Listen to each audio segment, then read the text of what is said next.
السلام علیکم ورحمۃ اللہ وبرکاتہ۔ ویلکم بیک ناظرین، ہم سعد بن ابی وقاص کی زندگی کے بارے میں جان رہے ہیں۔ ایک دن اللہ کے رسول صلی اللہ علیہ وسلم صحابہ کے ساتھ بیٹھے تھے اور آپ صلی اللہ علیہ وسلم نے فرمایا کہ ابھی اس مجلس میں ایک ایسا شخص داخل ہوگا جو جنتی ہے۔ سب صحابہ انتظار کر رہے تھے کہ مجلس میں کون داخل ہوتا ہے، اور اس وقت وہاں پر سعد بن ابی وقاص جو ہیں وہ تشریف لائے۔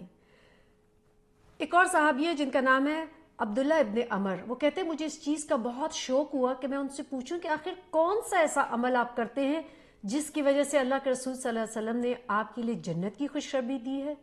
وہ کہتے ہیں میں نے حضرت سعد بن ابی وقاص سے پوچھا تو انہوں نے کہا ایسی تو کوئی چیز نہیں ہے کہ جو میں بہت مختلف کرتا ہوں، لیکن صرف یہ ہے کہ میں رات کو سونے سے پہلے کسی بھی مسلمان کے بارے میں اپنے دل میں کوئی بغض اور نفرت نہیں رکھتا۔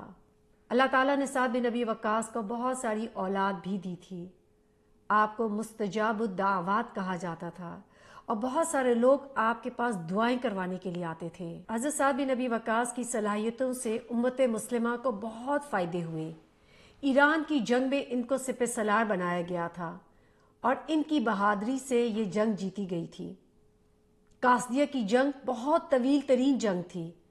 3 روز کی جنگ میں انہوں نے شجاعت کے نئے ریکارڈ قائم کیے تھے۔ اسی طریقے سے کسرا کی عظیم فوج کو بھی حضرت سعد بن ابی وقاص نے ہی شکست دی۔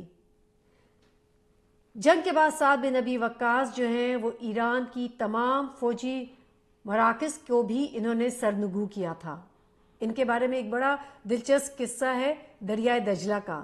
کہتے کہ ایرانی دارالحکومت مدائن کی طرف پیش قدم تھی۔ راستے میں دریائے دجلہ پڑ رہا تھا اور ان کو سمجھ نہیں آ رہا تھا کہ یہ کیسے عبور کیا جائے گا اس دریا کو۔ سعد بن ابی وقاص نے اللہ کا نام لے کر گھوڑے کو دریا میں ڈال دیا۔ آپ کو دیکھنے کے بعد تمام مسلمانوں نے اپنے گھوڑے دریا میں ڈال دیے اور ہنستے کھیلتے دریا کو عبور کرنے لگے۔ ایرانیوں نے ان کو دیکھ کر کہا دیو آ گئے، دیو آ گئے، اور اس طریقے سے انہوں نے راہ فرار اختیار کر لیا۔ مدائن کے بعد آپ نے اور بھی بہت سارے شہر فتح کیے اور بہت سارا مال غنیمت لے کر مدینہ واپس آئے۔